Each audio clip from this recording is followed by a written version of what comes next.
So let's keep going along with our sort of whirlwind tour of the city here.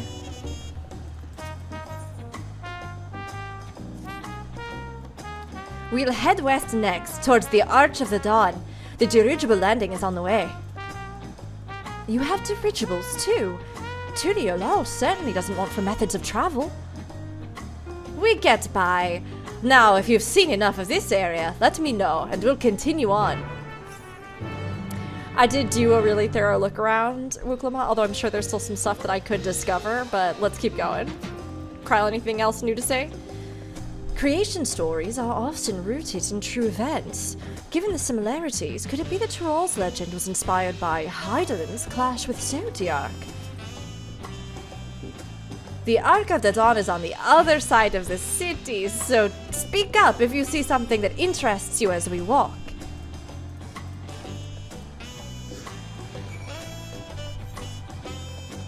To the other side of the city we go. Ooh. This sort of foggy weather. What do they call it? Just fog. It's just called fog. That's it. What is this mysterious fog-like weather? Could it be fog? I wonder if you can go in these buildings. No, they've got do not enter signs. Fine. That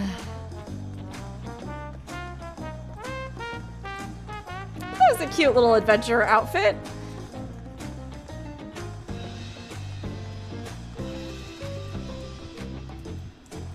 Carl, get up in this. Tell me your secrets.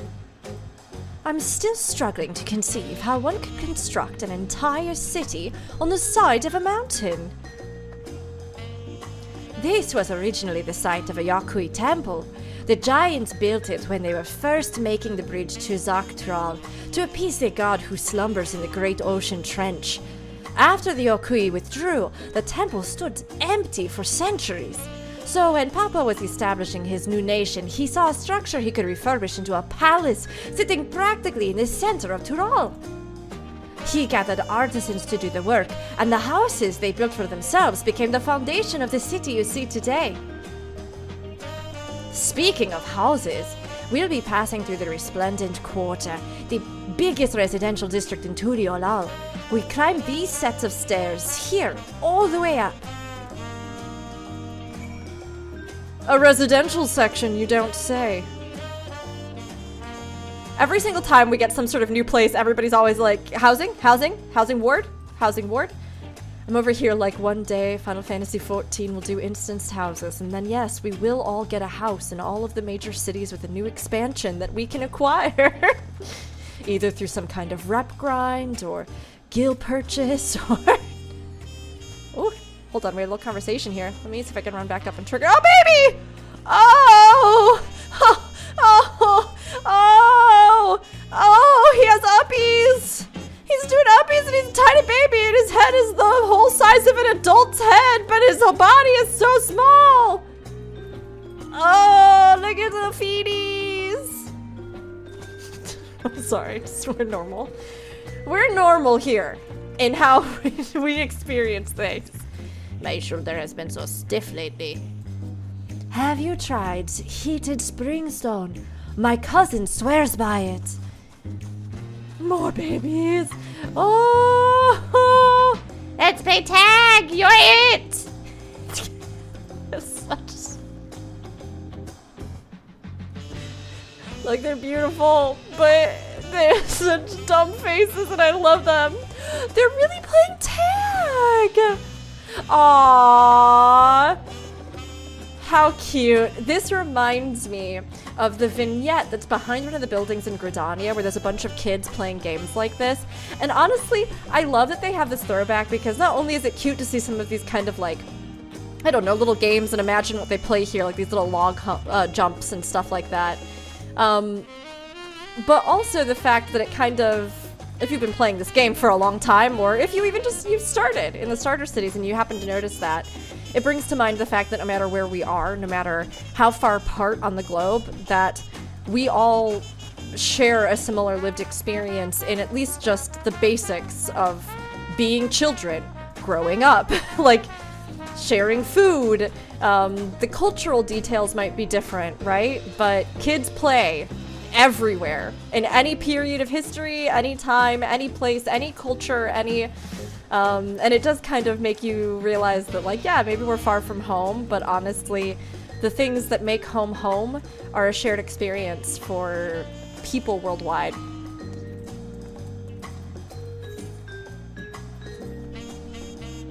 Papa's palace is called Valakshunsa, which roughly translates to invincible resilience. You probably want to take a closer look, but we'll be coming back here later. Let's move on for now. The sheer scale of this place is incredible. I wonder what that carving at the top represents. You two have anything else to say? The stairs leading up the peak can get pretty steep. Careful you don't fall. I've been one step away from death more than a few times. So this was once a place of worship. The Yokui seem a fascinating people, but I've not seen any in the city. I wonder when we'll have the chance to meet them. If we'll have the chance to meet them, but I hope we get to meet them! Okay, anything more? Any other additional dialogue? No, okay. Oh, the palace is cool. So we go up and over, down the other side.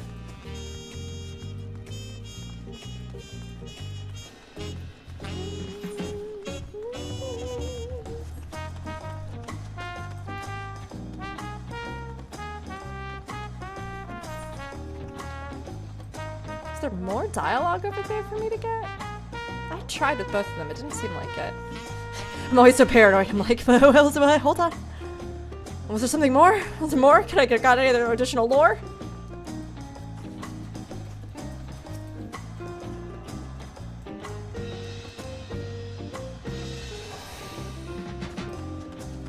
Here we are in the Resplendent Quarter.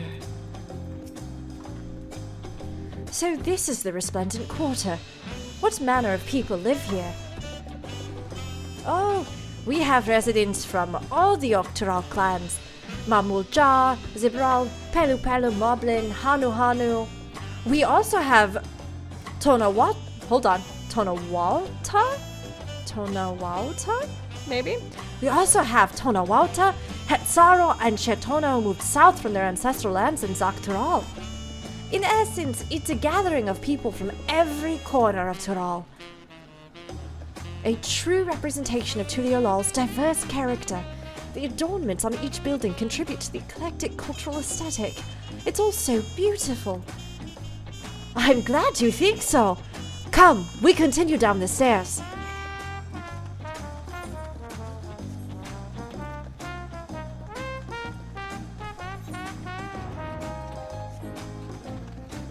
Oh, another one. Don't mind if I do, I'll have another talking point. A huge drum? Oh, that is huge! That big drum there is called the Dawn Herald. They play it for formal occasions, like when honoring the Landsguard's return from a dangerous duty.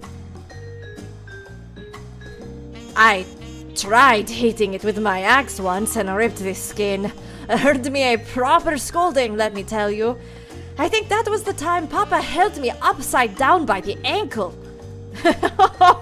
Just imagining her as like, I mean, she could have been a grown adult at that point, we don't know. But I was imagining her like as a little baby. Oh. I've never seen such an enormous drum.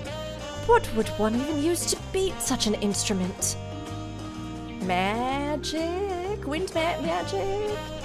Be a giant. Be big. Be big, do hit.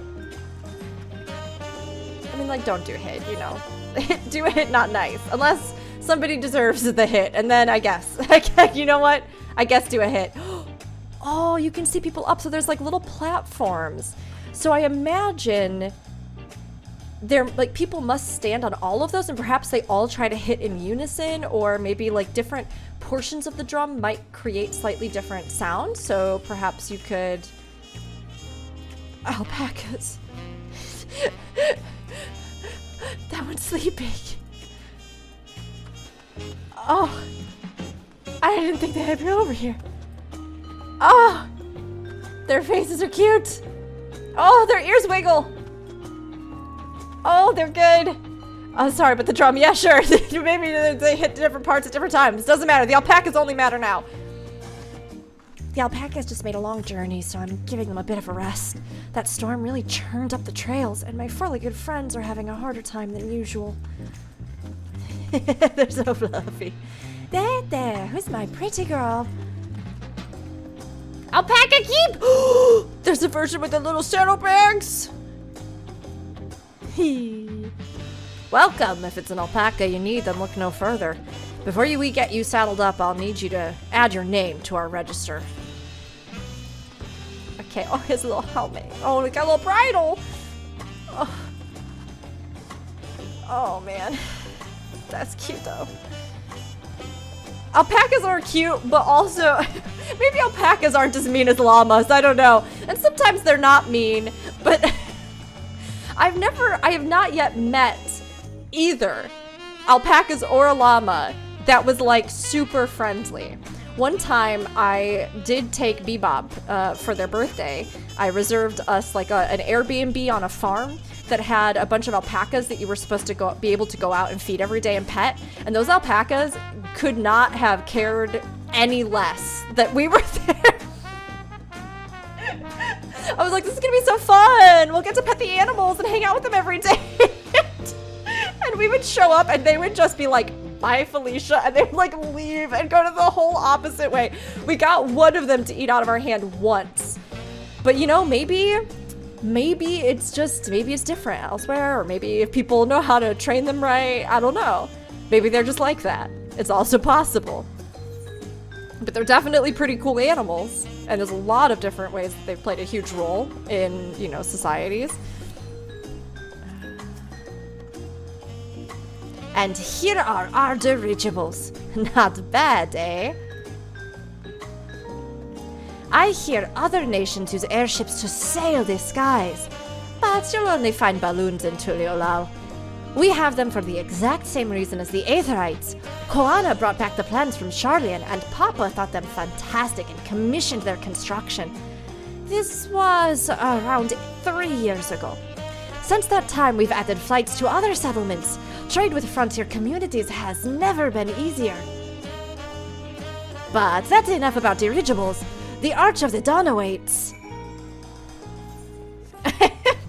Seeing people dressed up in the Fall Guys collab outfits, they probably won't stand out so much when we're in Solution 9, but like here in the middle of Tuliyollal, it's just like, excuse me? Excuse me, what is that? Let's grab this Aetherite since we're over here. Oh, there's the dirigible. Oh, look at that. Oh, they're very similar to Ixali. That's cool. I mean, it goes to show, I actually really love that, because it goes to show that technologies aren't just exclusive to the, like, non-tribal races, right? To the spoken societies, although the tribes also speak, you know what I mean? But, like, it's something where I like that touch, because I think it gives greater weight to the fact that innovation can come from many different places. And when you think about it, the Ixali crafting quests and everything have a lot to do with the fact that they are great innovators and creators. So to see some of that technology as well kind of show up here and be something that they would have been inspired by, not just strictly, you know, things that Charlian made or stuff, I think that's a nice touch. It's a nice touch. We'll go to this spot by the gate.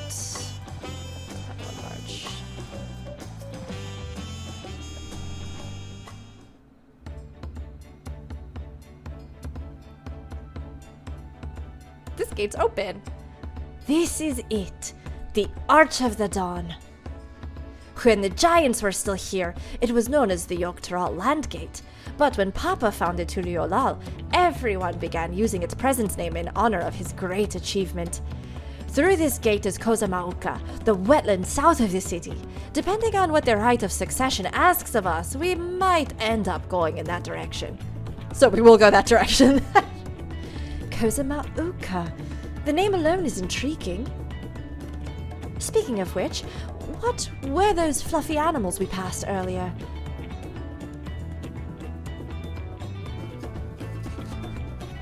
Those cute fluffy cloud boys? Ah, those are alpacas! Fearsome, four-legged fiends! I mean, that's, yeah. Fearsome? They seemed quite placid to me. You'll learn soon enough, Kryl. You'll learn soon enough. But forget the alpacas. I have something far more important to show you. Come along.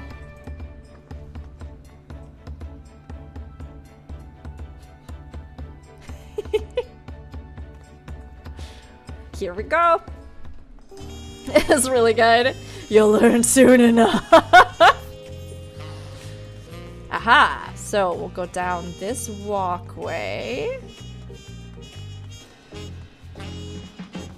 And we'll start this up. Now, for this next section, everybody, we've got not only is Dawntrail new and exciting, whole new expansion, but we're gonna have something brand new to our playthroughs here. I'm gonna be bringing in a special guest in this next cutscene. I don't know what happens in this cutscene, but as I've checked in between things, I just happened to talk to the incredible person that I mentioned earlier, Dr. Griswold, who is an artist and has a bunch of knowledge on art history, and also did some studies on various artistic styles, traditions, and history from actually a lot of the regions that Dawntrail is inspired by. And as we kind of were just like briefly touching base in between recording stuff, they mentioned that this particular section had some really interesting sort of real world parallels. So as we get into this partway through the scene, I will draw them in here. I'll let them know when it's time to say hey, and they'll get to talk to you a little bit about some of the actual inspiration sources and what jumped out to them from this cutscene, which I just thought was really, really interesting. And because I know I'm a big lore nerd, and I know a lot of you are big lore nerds too, I thought you might also find it kind of intriguing to hear a bit about some of the actual inspiration, and as well some of the possibility of how this kind of further goes to show the cultural consultants or research that they did for the expansion. So we're gonna do that, but let me talk to Kryl real quick. Are these the pillars that Rook Lamont wanted to show us? If you wish to learn the history of Tuliyollal, then look no further. These stone pillars, you mean?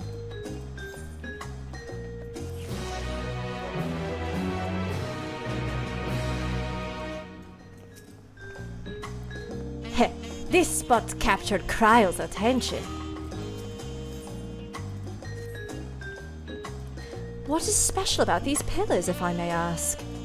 At a glance, they might look like ordinary stone decorations. But if you take a really good look, you'll see there's something much more interesting.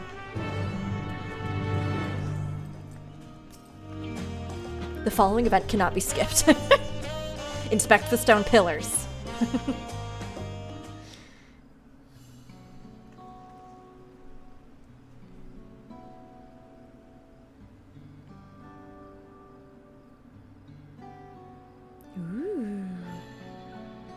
I really do love that they have gone to all the trouble, and trouble of actually rendering every single one of these with like all of the intricate designs, the different imagery on it.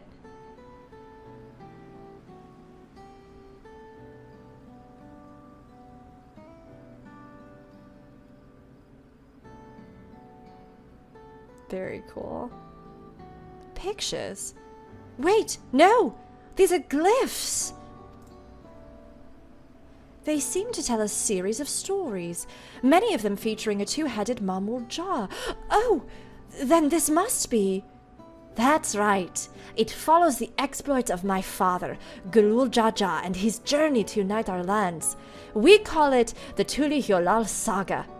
The deeds he performed and the bonds he forged, all immortalized in stone. There's no better way to learn how Tuliyollal came to be. Study them as long as you like.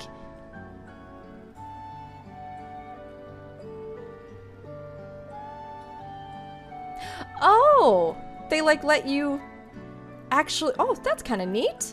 That you can actually like go over to them and like click on them. Interactive cutscene.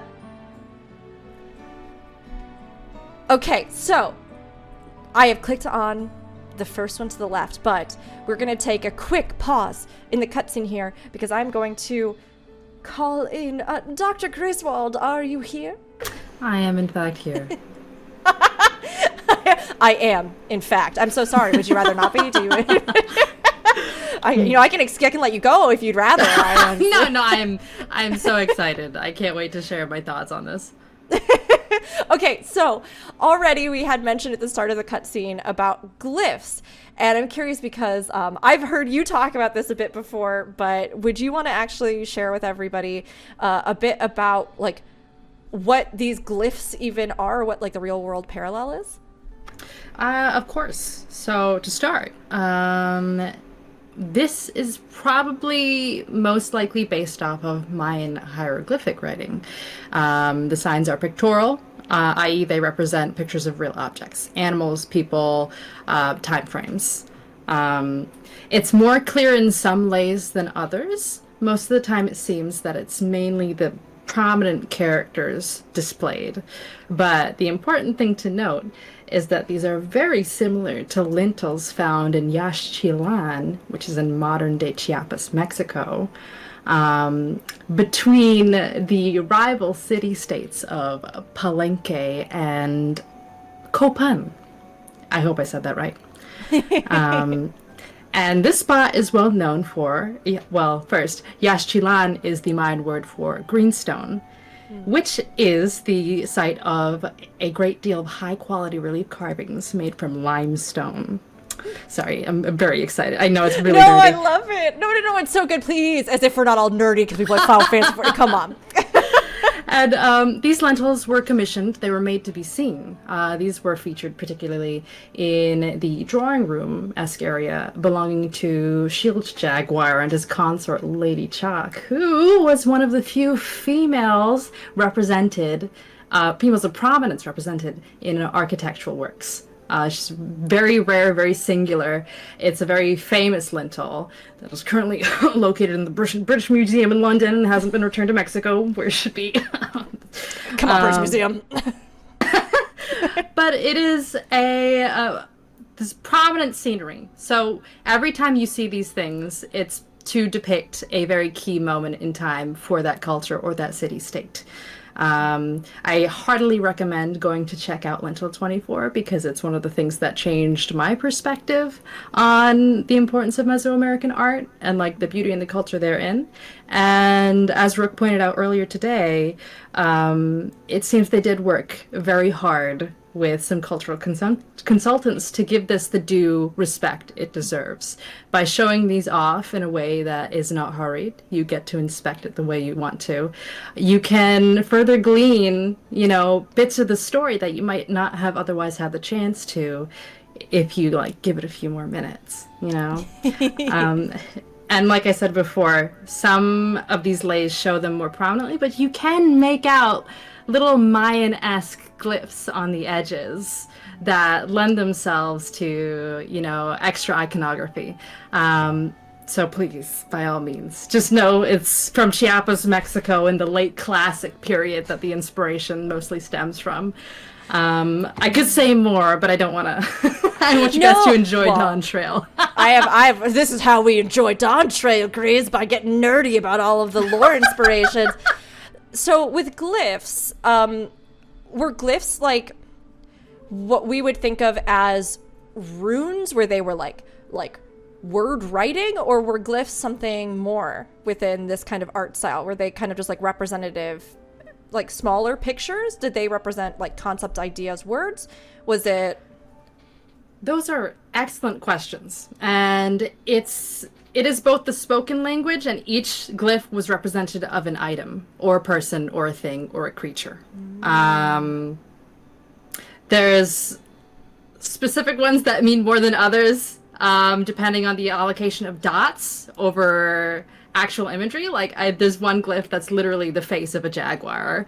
It just starts with 3 dots above. In which, in that sense, it's very pragmatic, this writing style, because once you get the hand of it, you can pretty much tell what's going on. The glyph for blood, because it's pictorial, rather than being allocated to the top corners in a square-like structure, it could be speckled about the image. So it could be like worked into the actual imagery itself of like the bigger picture. Oh. So it handed itself well to artistry, you might say.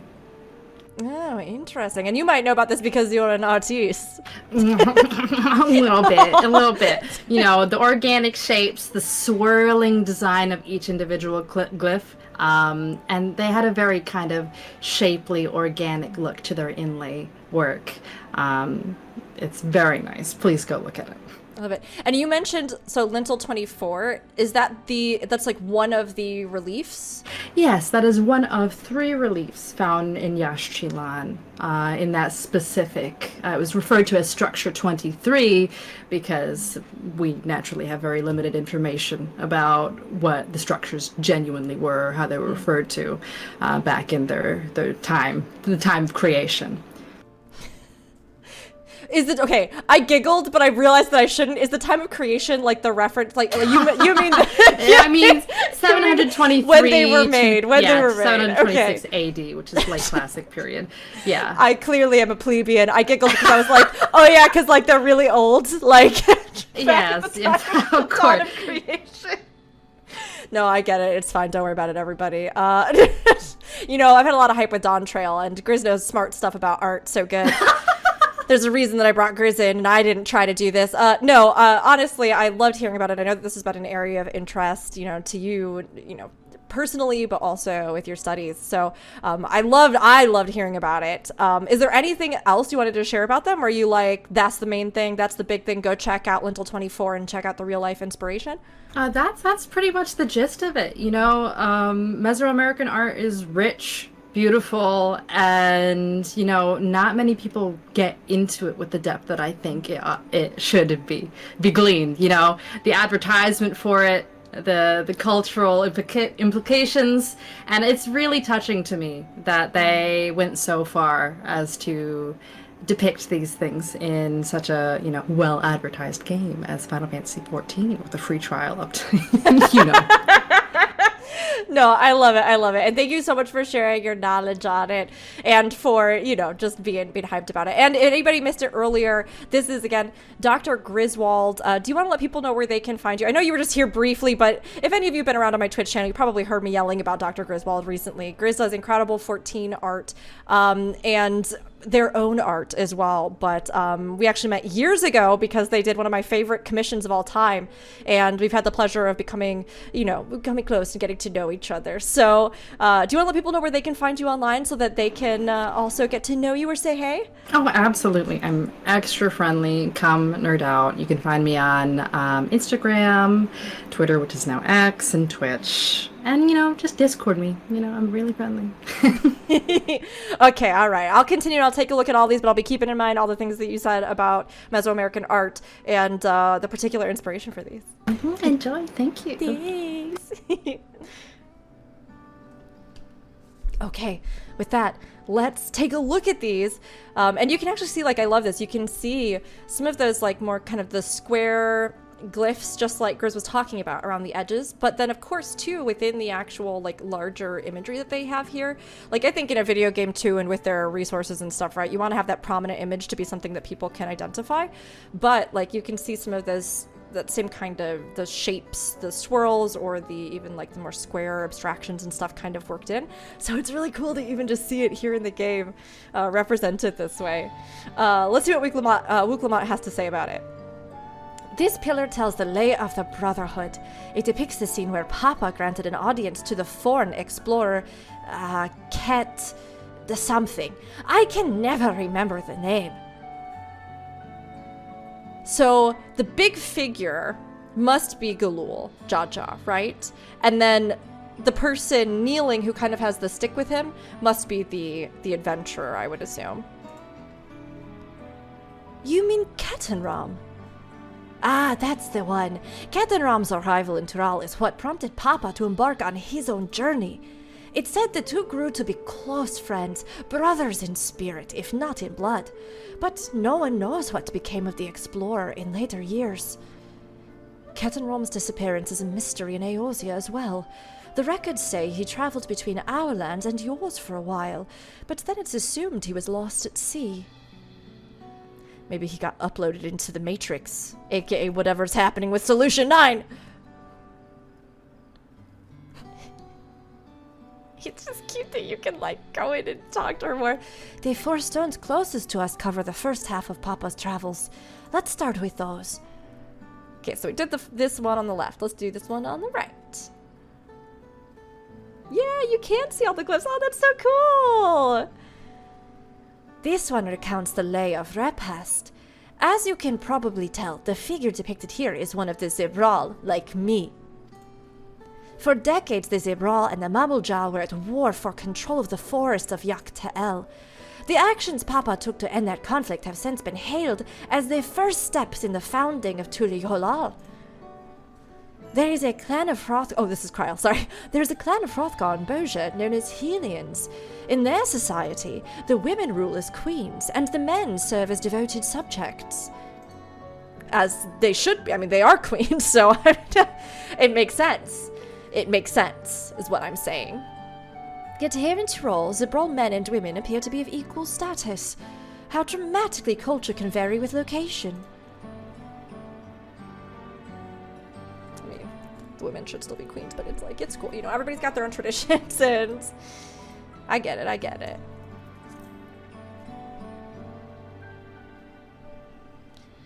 Here we have the Lay of Reeds. This is the story of when Papa visited the Hanu village, in their village in Kozamauka. Ah, the people Alfinu almost mistook for Vanu. If not for the colorful plumage. He spent a fair bit of time among the Vandu in the Sea of Clouds, so it's no surprise he took an interest in your countrymen. I don't know how it is with your Vanu, but our Hanu are a bright and cheerful sort. They hold this one festival every year, very, very famous, and a lot of fun.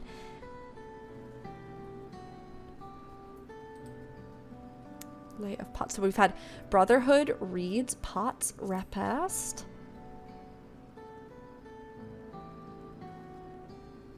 I'm looking at all the little details on it. It's so cool. Let's see. This one is the Lay of Pots, which depicts the moblins of Kozamauka. They might wear odd masks and sound weirdly muffled when they talk, but the gold and silverwork they sell is the best you'll find anywhere.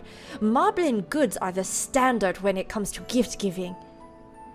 Clearly, the Vanu aren't the only people with distant Turali counterparts. If you're done with the first half, we can move on to the second. Yes.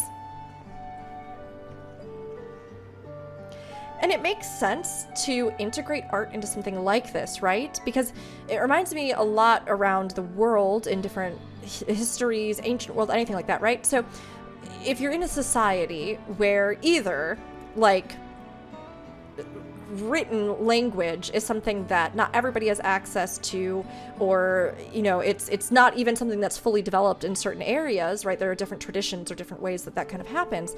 What is something that, like, everybody, you know, looks at or is interested by or is drawn to? I mean, like, art, right? You see it in anything from the fact that in, like, old churches, right? A lot of the paintings of biblical stories, right, communicated the story without necessarily a written language system.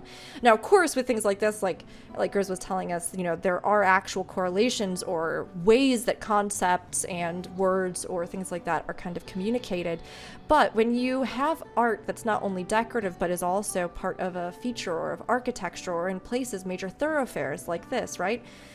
people, no matter who they are, will go through, see that, and probably be able to piece together or take a story, even if they speak a different language, even if they, right? Like, it's a very visual indicator that can also kind of compose or freeze in time specific moments, be it of glory, of achievement, or anything else that then kind of becomes part of the greater literal landscape, but also the kind of mental landscape of the people.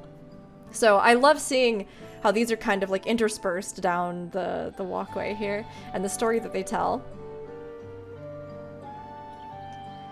Ah, the lay of proof. That big fellow is one of the Yakui, the largest of Tural's people, the giants. These giants once used their great size and strength to establish a dominion encompassing all of Yok-Tural. Having brought the southern reaches to heel, they then turned northwards, setting their sights on Zak-Tural. You'll recall that massive bridge they built beyond the Sky Gate. Sometime after launching their northern campaign, however, they just gave up. They abandoned the lands they'd conquered and withdrew into the mountains of Urkopacha. I've never seen any of their kind so much as set foot in the city. Well, we know that we're gonna be going to the mountains, and we've seen some little bits of, like, dungeony possible, so maybe we're gonna learn why they withdrew or what took them there. This was a people with the power and resourcefulness to raise a temple on a mountaintop and build a bridge across the sea with stone. What would move them to renounce their ambitions and their place in Turali history? I wonder. The Lay of Gold. This pillar shows one of the Pelu Pelu, whose homeland is in the Urkopacha. Having created our currency, the Pelu are rightfully known as the Merchant Clan. They oversee Tuliyollal's markets, and their traveling peddlers are a common sight no matter where you go in Tural. Don't let their size fool you. They might be mistaken as children, but beneath those beaked masks they are clever and calculating traders. I like that to Muglamat, she's like, they might look like children, and it's like, they're Midlanders. They're not even Lalafels. Are there Lalafels here? I mean, Moblins are smaller, but like Arden's technically a Midlander, so I guess it's us, the child. Do this one. It's empty. Oh, this one is unmarked. Papa says he left a blank pillar for the next chapter of Tuliyollal's history, whatever that might be. That's probably presumptuous of me. I was like, are we gonna end up on it? Or some abstraction of the warrior flight? Probably not. Probably like the next ruler. I don't want to be on it. Let them have their own story. But like, also it'd be pretty cool if like sometime, somewhere, someday there was a statue of us. I would be into it, you know. It'd be cool. It'd be cool. Oh, this one is my favorite. The Lay of Ice. It depicts the battle with the legendary Tural Vidrol, Valigarmanda. Okay, so I'm looking at the depiction right now. I do think Valigarmanda might be the creature that's on the... I mean, maybe not. On the flags and everything. I should explain. A Tural Vidral is a creature that has lived far beyond its usual lifespan and awakened to preternatural power. That's really unique because that's also a theme with the Four Lords, right? Which is kind of a greater theme within... I'm not actually sure if it comes from like specifically Shinto beliefs, but in like Japanese mythology, or no, it wouldn't just be Shinto because it's present all throughout, right? I know there are like parallels in China, there are parallels. This idea of almost like animals living beyond a mortal lifespan to where they become like they cultivate a power or a spirit or energy that then like grants them additional abilities, powers, sentience, right?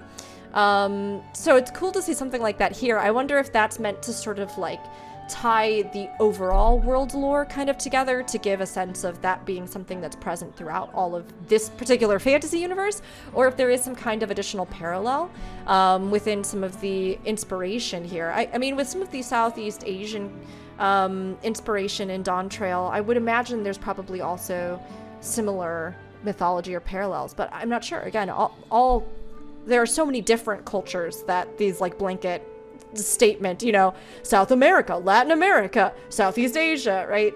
That encompasses, it doesn't do each of the cultures within it, you know, full, you know, service. But I wonder, yeah, if there are like other parallels that kind of echo with that sort of idea. Monsters and stuff like that are definitely present in a lot of world mythology. Taru described... look at that! Taru described the Far Eastern auspices in a similar fashion. Could this be the same phenomenon? Valagarmanda itself was dubbed the Sky Ruin, a name earned for the destruction and terror it visited upon Tural every time it stirred from its slumber. But 80 years or so ago, its ruinous reign was brought to an end. After a great struggle, Papa and his comrades managed to overcome the raging Vidral and sealed it away in the Urco Pacha Mountains. Despite its reputation, however, Valagarmanda is also a symbol of power. That's right, you see it all over the city. That's why you'll see its likeness on Tuliyollal's national emblem and adorning the banners at the palace. Had your fill of history then? Yes, thank you. Only because we have so much more story to go.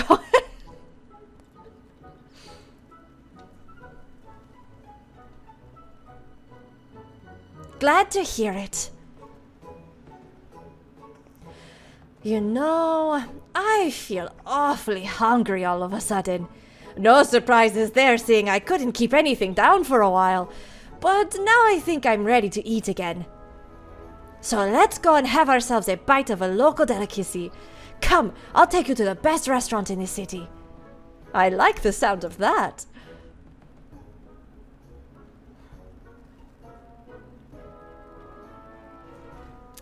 Aunt T's Tacos? Is that where we're headed? We going for taco time? Is Everyday Taco Tuesday? I mean, I would also, there's so many good foods other than tacos. Let's just be clear. That could easily be present in the lands here, but a good taco hits the spot. I don't think it is. It's, ooh, Tuliyollal Tour. Well, Aunt T's Tacos. I won't go over and tell you that Wuklamat's been throwing shade and doesn't think you're the best restaurant in the city. What a lovely establishment. I'm reminded of the Bismarck and Limsa. Have you ever had tacos? They're a Tuliyollal classic. You bake a crunchy shell made from corn flour and fill it with meat and salad. A lot of shops in Seoul sell them, but I like how they're made here at Tuliyollal Tour. I apologize. I apologize if some of these are like actual words or based off of actual words and I am butchering them. I apologize. If they're fantasy, we are all figuring it out together, but I'm sure they at least have some linguistic roots in something. So, and I am in need of one. Wait, hold on. And I need one right in front of me right now. Let's head downstairs and place an order with old Brukavu. Time for that taco eating contest. Gotta call up Alphanel on the link pearl so I can crush him. Oh, let's talk to everybody. First time in Tuliyollal. If nothing else, you simply must try the tacos. You won't find this flavor anywhere else.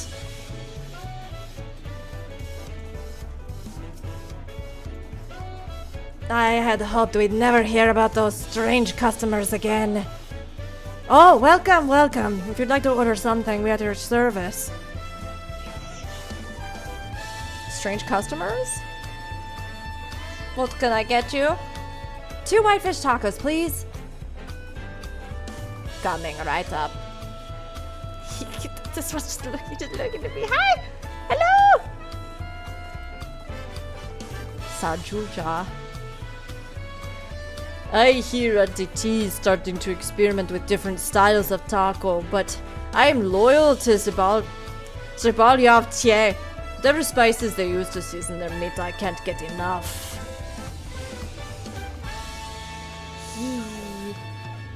Nakwe.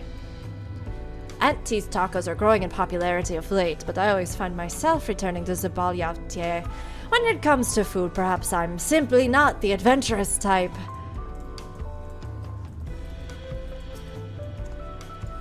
Oh, my poor granddaughter. I cannot bear to be parted from her. Her head is so big and her body is so small, and I want to squeeze her all the time. She's so cute. Do you want to see the artist renderings of her I carry in my pocketbook? Ooh, skewers! Oh man, I ate before we started playing today. I knew this was gonna happen, but now I just want to eat even more. Oh no, I left my water in the kitchen. I'll go get it in a little bit. I was like, I'll just sip some water. I'll sip some water and then the video game food won't make me so hungry. Not even water can save me. What a fool I am. Every dish looks so delicious. At the risk of sounding like Bakool, the mere sight of so much fine cuisine is making me ravenous. Good thing I didn't forget my water bottle, unlike some people. This is Brook Evu, the owner. Don't let his unassuming appearance fool you. When it comes to making tacos, he is the greatest artisan in all of Tural. Taco time, taco time, taco time.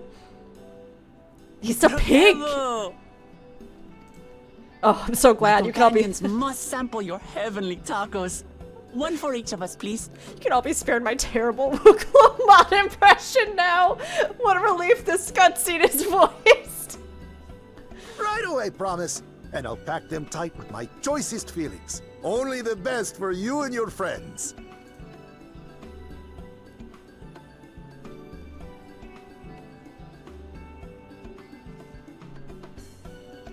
She's a baby. Did you hear the Silver Scares are back? Seems their overseas foray ended in disaster. More than half their warband is missing, including their leader. That's not good. Aye. And now keen to rebuild Little their stink broken face. reputations, the survivors seek the Golden City. A fool's errand. How many hopefuls have disappeared in search of that fable? They should count their lucky stars they came home alive at all.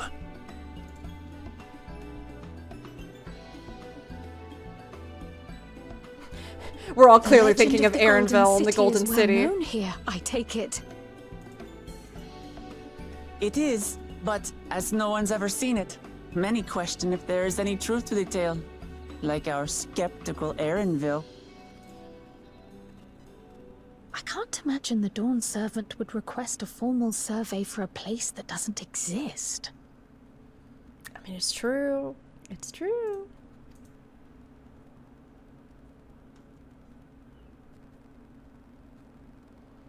Well, you know, we've seen some things if you watched the pre-release trailer, so... I really hope that's not like the end-all be-all of what the Golden City is or Now something. to find I'm a sure spot it's with a not. pleasant view to enjoy our crunchy spoils. Okay. Oh! So help me, you did not just toss our tacos on the ground and then step on them.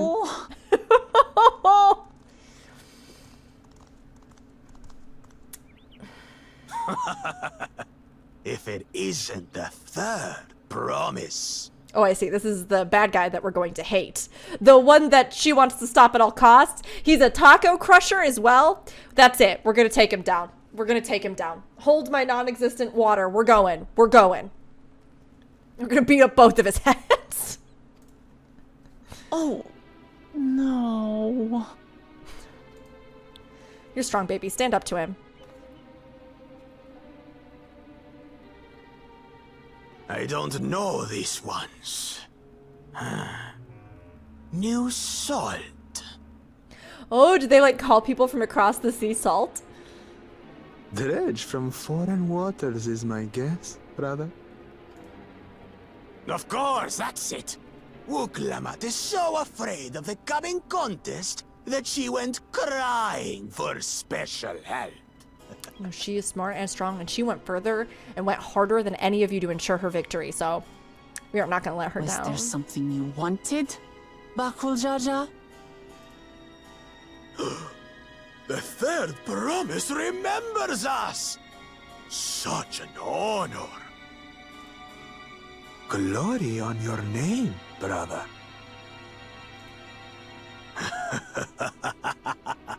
And on yours, brother.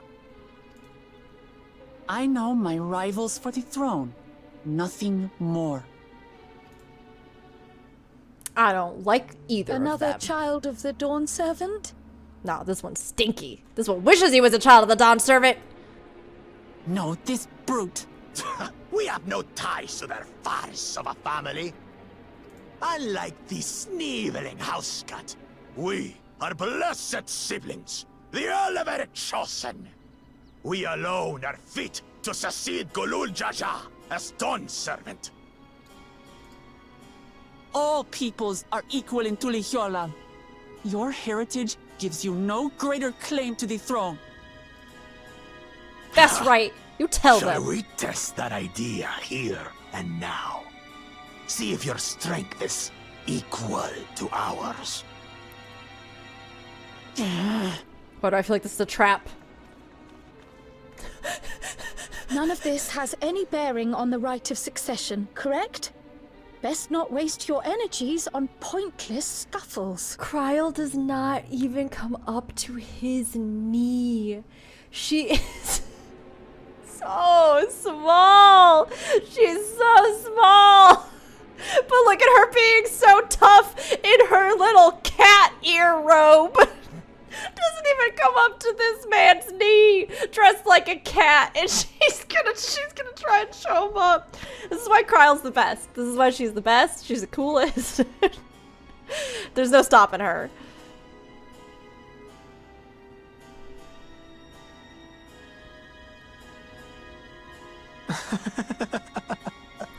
The kitten comes to the house cat's defense. That was rude. Pathetic. Since when was our nation overrun by mewling weaklings? Listen to me, you. Growl's like, he is not worth it. It's taco time. We're gonna go get tacos. All right. Bye. He is big, though. A two-headed mamulja. I knew of them, but that's the first I've seen in the flesh. Some get it into their twin heads that they're destined to follow in my father's footsteps. So they travel to distant lands to hone their battlecraft. Those are likely the ones you've heard about. Are there other two-headed claimants? No, just Bakool Ja Ja. Even in Tural, his kind are far from common. It's interesting that, like, her father set this precedent. I wonder if there was believed to be some kind of blessing if you were born with two heads than Mamulja before that, or if it's kind of that, like, his legacy has sort of built him up to be, you know, so much that others are looking, like she was saying, to follow. People largely belong to one of three clans. In their The footsteps. Hubigo, the Bunewa, and the Dopro. Oh, so they're different Every heads. once in a great while, a two-headed offspring is born from a union between the brown-scaled Hubico and the blue-scaled Bunewa. The child grows to possess immense strength, both physical and magical. So they do have a lot of strength. They all have different headpieces depending on their clans. I just noticed too. Blessed siblings indeed.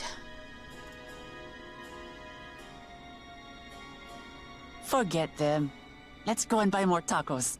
I can think of nothing better to rid me of this bad taste in my mouth.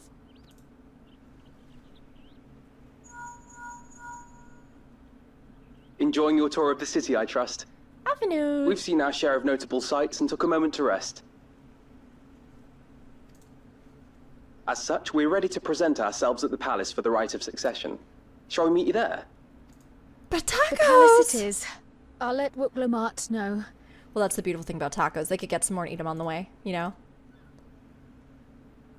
Destiny calls. Perhaps we can return for more tacos later? So it goes. I was gonna say before the cutscene started that I love seeing them try to grapple with what a taco is. Because canonically we have it written in text that they have established that they are made with corn. The taco shells that we see in the cutscenes, to me, look like they are flour tortillas. The descriptions that Wook Lamont gives for the tacos is that they are crunchy on the outside, which would be a hard corn shell taco. And now look, there are some variations. Birria tacos, for example, are like fried, so the tortilla it's crunchy. But again, we're not seeing birria tacos. I'm just gonna leave it to this being a mysterious, enigmatic fantasy taco that is somehow every type of taco combined, that takes all of their most delicious aspects of all the taco shells and combines it into one fantastical tortilla. And that's what I've decided canonically. A great merging of cultures of people and of tortilla taco shells.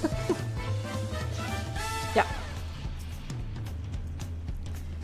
Brookhaven's lovingly made tacos went to waste. And it's not that brutish Bakool Ja Ja's fault.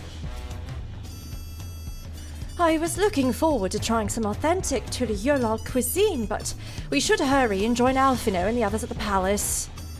Alright, it's a bit of a climb to the top, but you can head up from the Resplendent Quarter, or even the eastern side of Talonmarch if you prefer.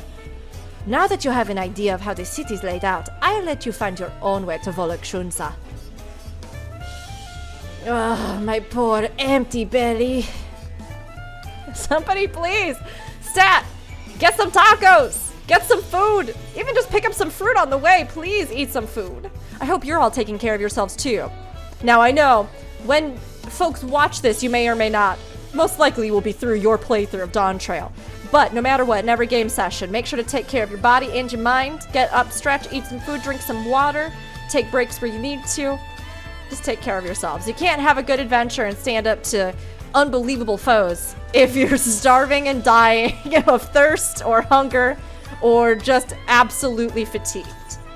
Well, we unlocked a lot of the Aetherites, so I didn't get the Volokshunsa one though. But we could go Bright Plume. I don't think I got it. Okay. Da, da, da, da. And it is true, you can see a lot of different, like, styles, art styles, textiles, fabrics, architectural details. There's so much layered in this one city that it does reflect a lot of things very well. Yeah, I don't have that one yet. Okay, so we'll go up to this one instead, and then we'll work our way over.